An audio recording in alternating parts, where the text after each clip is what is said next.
Je suis en première année de thèse, je travaille dans les sciences appliquées dans le laboratoire FemtoST à Belfort. Quand j'étais en master, je me suis pas mal interrogé sur mon métier que je voulais faire, notamment avec les valeurs écologiques que je commençais à avoir à ce moment-là.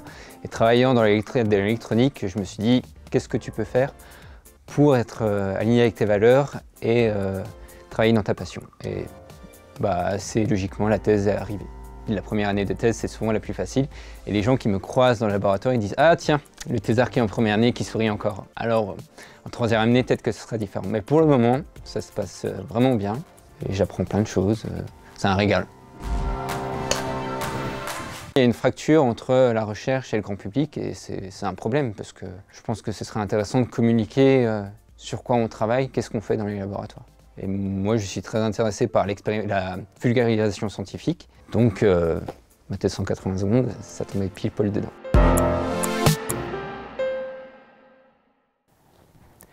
Pour vous mettre sur les rails, une petite histoire.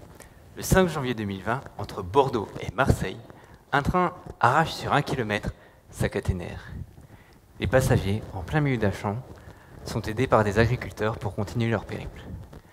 Le moyen de locomotion, une remorque de tracteur. Si je me fais passer pour un train, la caténaire est l'ensemble des fils qui m'alimentent, alors que le pantographe est mon antenne dépliable qui capte l'énergie. Moi, c'est Théo, et j'étudie le contact glissant pantographe-caténaire. Ce contact s'échauffe à cause de nombreux facteurs, comme le gel ou le courant électrique. Alors, tout fonctionne normalement la plupart du temps, mais parfois, la température peut monter à plus de 400 degrés. La caténaire ou le pantographe peuvent être endommagés, voire cassés. Je ne vais pas solutionner la problématique, il y a déjà de nombreux chercheurs qui travaillent dessus depuis plus de 100 ans. Et parmi eux, 2 doctorants au sein de mon laboratoire ont aussi perdu leurs cheveux à se creuser la tête dessus. Ils ont utilisé la force des ordinateurs, c'est-à-dire la simulation.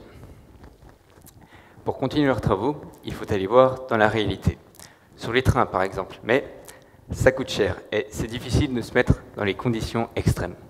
Alors, on a construit Boris. Boris n'est pas un acronyme super compliqué, c'est juste un prénom que j'aime bien.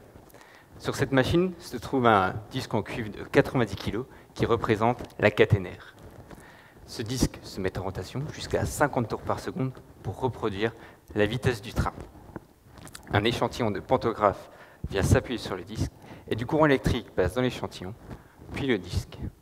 Je vais alors pouvoir observer un échauffement et une usure de l'échantillon.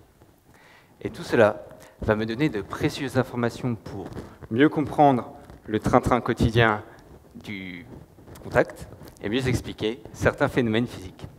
Enfin, j'espère avoir ces informations parce que, après 5 mois de thèse, Boris est encore en construction. Mais heureusement, je suis entouré de gens formidables comme Bernard et Laurent, techniciens super aguerris, ou Philippe, thermicien aux folles idées. Et ça, c'est super important, mais aussi très enrichissant. Enfermé avec Boris, je compte bien finir ma thèse avec les 2 ans et 7 mois qu'il me reste. Mais ensemble, nous arriverons à faire un objectif beaucoup plus ambitieux. Avec un billet de train, plus jamais personne n'arrivera à destination dans une remorque de tracteur.